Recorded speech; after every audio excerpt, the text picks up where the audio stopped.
ঢালিউডের জনপ্রিয় নায়িকা পরীমণি এবং নায়ক শরীফুল রাজের একমাত্র সন্তান শাহীম মোহাম্মদ পুন্যকে নিয়ে বরাবরই আলোচনার কেন্দ্রবিন্দুতে ছিলেন এই তারকা দম্পতি।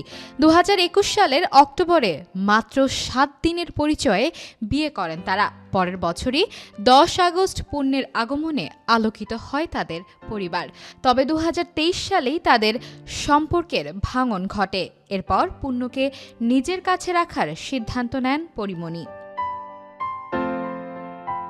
বিচ্ছেদের পরপরই পরী অভিযোগ করেছিলেন, রাজ কখনোই বাবা হিসেবে সন্তানের দায়িত্ব পালন করেননি, এমনকি বিশেষ দিনগুলোতেও তিনি ছেলের পাশে ছিলেন না। পরীর এই আক্ষেপ ও ক্ষোভ বিভিন্ন সাক্ষাৎকারে শোনা গেছে, কিন্তু সম্প্রতি একটি ভিডিওতে ভিন্ন চিত্র দেখা গেছে। ভিডিওতে দেখা যায় বাবা শরীফুল রাজের সঙ্গে গাড়ির স্টিয়ারিংয়ে মজা করছে পুণ্য।